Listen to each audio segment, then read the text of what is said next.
नमस्कार, आप देख रहे हैं आपने न्यूज। युद्ध के इस समय नरेंद्र साथियों, मोदी जी का देशवासियों से आज अपील। भारत तेजी से विकसित होने के लक्ष्य की तरफ आगे बढ़ रहा है, लेकिन इस समय भारत कई विराट चुनौतियों का मुकाबला भी कर रहा है।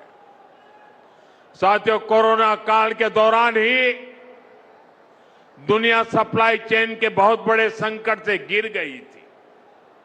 कोविड के बाद यूक्रेन में युद्ध शुरू हो गया, उसने दुनिया की परेशानियां और बढ़ा दी। फूड, फ्यूल, फर्टिलाइजर, इन तीनों चीजों पर गंभीर प्रभाव पड़ा। बीते 5-6 वर्षों में इस संकट से निपटने के लिए हमारी सरकार निरंतर प्रयास कर रही है। आपको याद होगा, उस समय और आज भी फर्टिलाइजर की एक एक बोरी दुनिया में 3-3 हजार रुपये में बिक रही थी। एक बोरी का 3,000 रुपया। कितना? आप बताएंगे एक बोरी का कितना? आंकड़ा नहीं, बोलिए मुंह से। 3,000 रुपया एक बोरी का। कितना? एक बोरी का कितना? एक बोरी का कितना? और भारत के किसानों को वही खाद की बोरी 300 से भी कम रुपये में दी जा रही है। 3,000 के सामने 300 रुपये में। सप्लाई चेन की इन मुश्किलों के बीच पिछले 2 महीने से हमारे पड़ोस में ही इतना बड़ा युद्ध चल रहा है। इसका असर पूरी दुनिया पर पड़ा है और भारत पर तो और भी गंभीर असर हुआ है। साथियों, भारत के पास बड़े बड़े तेल के कुएं नहीं है। हमें अपनी जरूरत का पेट्रोल, डीजल, गैस, ये सब बहुत बड़ी मात्रा में दुनिया के दूसरे देशों से, बाहर से मंगाना पड़ता है। युद्ध की वजह से पूरी दुनिया में पेट्रोल, डीजल, गैस और फर्टिलाइजर के दाम बहुत अधिक बढ़ चुके हैं, आसमान को भी पार कर गए हैं। अड़ोस पड़ोस में देशों में क्या हाल है वो तो अखबारों में आता है। भारत सरकार इस युद्ध के पिछले 2 महीनों से देशवासियों को इस संकट से बचाने के लिए लगातार प्रयास कर रही है। नागरिकों पर बोझ न पड़े, इसके लिए सरकार सारा बोझ सरकार खुद अपने कंधे पर उठा रही है। लेकिन साथियों, जब सप्लाई चेन पर संकट लगातार बना रहे तो हम कितने भी उपाय कर लें, मुश्किलें बढ़ती ही जाती है। इसलिए अब देश को सर्वोपरि रखते हुए, मां भारती को सर्वोपरि रखते हुए हमें एकजुट होकर के लड़ना होगा। हमें याद रखना है, देश के लिए मरना ही सिर्फ देशभक्ति नहीं होती है।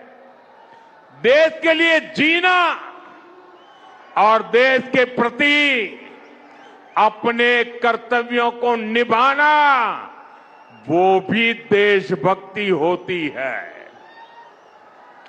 इसलिए वैश्विक संकट के इस समय में हमें कर्तव्यों को सर्वोपरि रखते हुए कुछ संकल्प लेने होंगे और उन संकल्पों को पूरे समर्पण भाव से पूरा करना होगा। जैसे एक बड़ा संकल्प है पेट्रोल डीजल का संयम से इस्तेमाल करना। साथियों, हमें पेट्रोल डीजल का उपयोग कम करना होगा। शहरों में जहां मेट्रो है वहां हम तय करें कि हम मेट्रो का ही उपयोग करेंगे, ज्यादा से ज्यादा मेट्रो में ही जाएंगे। अगर कार में ही जाना जरूरी है तो फिर कार पूल करने का प्रयास करें और भी लोगों को साथ बिठा ले। अगर हमें कहीं सामान भेजना हो तो कोशिश करनी है कि वह ज्यादा से ज्यादा रेलवे गुड्स के जो ट्रेन होती है रेलवे की सर्विसेज से भेजें, ताकि इलेक्ट्रिक रेलवे होने के कारण पेट्रोल डीजल की जरूरत नहीं पड़ती है। जिन लोगों के पास इलेक्ट्रिक व्हीकल है वो भी कोशिश करें कि इलेक्ट्रिक व्हीकल का ज्यादा से ज्यादा उपयोग करें। साथियों, हमने कोरोना के समय में वर्क फ्रॉम होम की, ऑनलाइन मीटिंग्स की, वीडियो कॉन्फ्रेंस की, ऐसी अनेक व्यवस्थाएं विकसित की और हमें आदत भी हो गई थी। आज समय की मांग ऐसी है कि उन व्यवस्थाओं को हम फिर से शुरू करें तो वो देश हित में होगा। Work from home, online conferences, virtual meetings, इनको हमें फिर से प्राथमिकता देनी है। साथियों, आज जो संकट है उसमें हमें विदेशी मुद्रा बचाने पर भी बहुत जोर देना होगा, क्योंकि दुनिया में पेट्रोल डीजल इतना ज्यादा महंगा हो गया है, पहले से कई गुना ज्यादा कीमतें बढ़ गई है। तो हम सबका दायित्व है कि पेट्रोल डीजल की खरीद पर जो विदेशी मुद्रा खर्च होती है, पेट्रोल डीजल बचाकर हमें वो मुद्रा भी बचानी है। इसके लिए हमारे छोटे छोटे प्रयास भी देश की बहुत मदद कर सकते हैं। जैसे आजकल जो विदेशों में शादियों का, विदेशों में घूमने का, विदेशों में वैकेशन पर जाने का मिडिल क्लास में कल्चर बढ़ता जा रहा है। हमें तय करना होगा कि जब ये संकट का काल है और हमारी देशभक्ति हमें ललकार रही है तो कम से कम एक साल के लिए हमें विदेशों में जाने की बातों को टालना चाहिए। भारत में बहुत सारी जगह है, वहां हम जा सकते हैं। बहुत कुछ भारत में किया जा सकता है। इस बेटी को नीचे बिठाइए, उसे थक जाएगी। उस बेटी को बिठाइए। वो थैंक यू बेटा, थैंक यू। बैठिए, आप नीचे बैठिए। मैंने देख लिया बेटा, उसको देख लिया, अब आप बैठ जाइए। हाँ, इस छोटी बच्ची को क्यों परेशान करते हो भाई? इन बच्चों को बैठने दीजिए प्लीज। बच्चों को परेशान मत कीजिए जी। साथियों, हमें विदेशी मुद्रा बचाने के जो भी रास्ते हम लोग अपना सकते हैं हमें बचाना होगा। साथियों, गोल्ड यानी सोने की खरीद एक और पहलू है जिसमें विदेशी मुद्रा बहुत अधिक खर्च होती है। एक जमाना था जब संकट आता था कोई युद्ध होता था तो लोग देश हित में सोना दान दे देते थे। आज दान की जरूरत नहीं है, लेकिन देश हित में हमको ये तय करना पड़ेगा कि साल भर तक घर में कोई भी फंक्शन हो, कोई भी कार्यक्रम हो, हम सोने के गहने नहीं खरीदेंगे, सोना नहीं खरीदेंगे। विदेशी मुद्रा बचाने के लिए हमारी देशभक्ति हमें चुनौती दे रही है और हमें इस चुनौती को स्वीकार करते हुए विदेशी मुद्रा को बचाना होगा। साथियों, ये समय एक और बड़े सबक का भी है।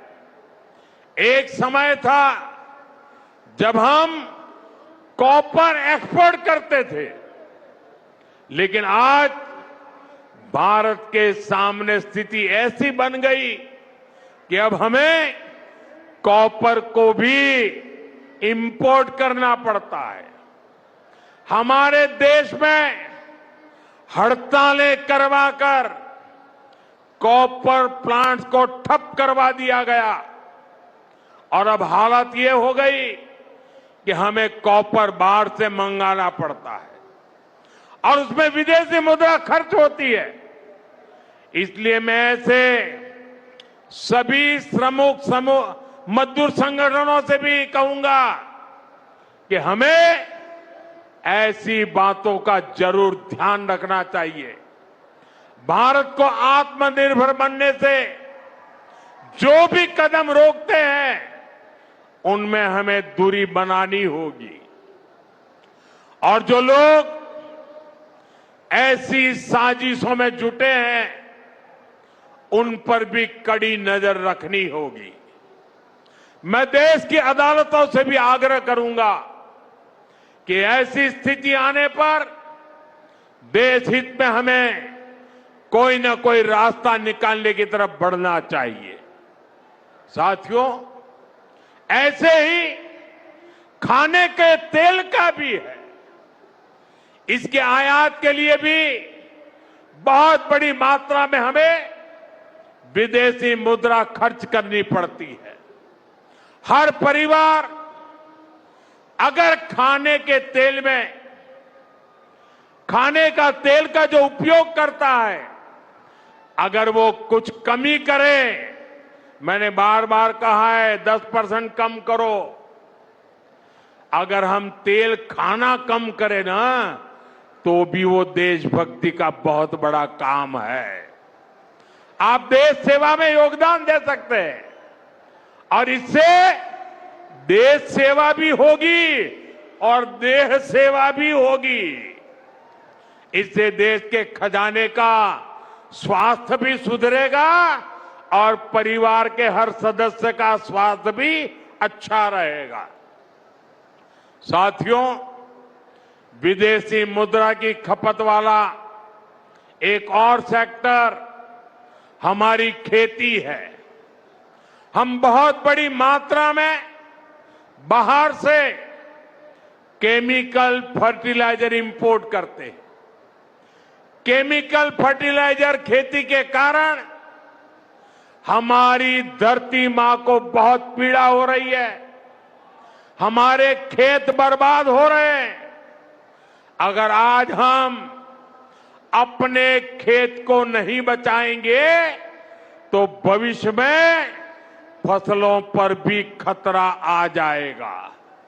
इसलिए बहुत जरूरी है कि हम केमिकल फर्टिलाइजर की खपत 25%, 30%, 40%, 50% उसको घटाए, आधी कर दें और हम उसके साथ साथ नेचुरल फार्मिंग की तरफ बढ़ें। हम फर्टिलाइजर का उपयोग कम करके विदेशी मुद्रा भी बचा सकते हैं और साथ साथ अपने खेत को बचा सकते हैं। हमारी ये धरती मां को बचा सकते हैं। और यह हमें करना ही होगा। आज वैश्विक संकटों से जो चुनौतियां आई है, हमें उन चुनौतियों को परास्त करना होगा। साथियों, भारत सरकार खेतों में डीजल पंप की जगह सोलर पंप की योजना चला रही है। हम खेतों में डीजल पंप की जगह सोलर पंप का उपयोग करने का जोर देना होगा। मैं कोविड काल में भी आग्रह करता था कि हम स्थानीय चीजें खरीदें, वोकल फॉर लोकल के मंत्र को लेकर चले।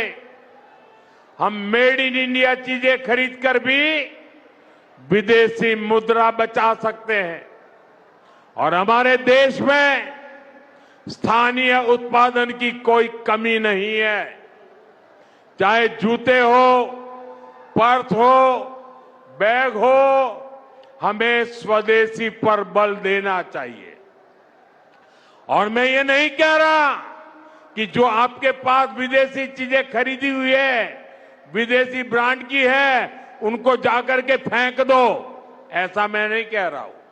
लेकिन मेरा आग्रह है कि नए विदेशी प्रोडक्ट हमें नहीं खरीदने चाहिए। और वाकई हमें कई बार अंदाजा तक नहीं होता कि रोजमर्रा की कितनी सारी चीजें विदेशी है जो हम ऐसे ही यूज कर रहे हैं। और साथियों, जब मैं बात स्वदेशी की करता हूं तो लोगों को लगता है कि दिवाली के दिए खरीदो मतलब स्वदेशी हो गया। ये तो भ्रम फैलाने वाली बातें हैं। इससे सफलता नहीं मिलती है। हमें घर के उपयोग में आने वाले सामान की लिस्ट बनानी है। देखना चाहिए कितनी विदेशी चीजें घुस गई है, पता ही नहीं है। कैंची हो, कंघी हो, छोटी छोटी चीजें, टूथपिन, टूथब्रश, कितना सारा सामान विदेश से हमारे घर में घुस गया है। फिर इस लिस्ट से हमें हो सके उतना जल्दी स्वदेशी में बदलना चाहिए। साथियों, ये बातें सिर्फ एक सरकार, एक दल, एक व्यक्ति की नहीं है। ये बीजेपी का भी मुद्दा नहीं है, ये देश का मुद्दा है। और इसके लिए हर नागरिक, हर राजनीतिक दल, हर सरकार, हर समाज, हर संगठन को संकल्पबद्ध होगा। मैं मीडिया के साथियों से भी देश हित में आगे आने के लिए आग्रह करूंगा।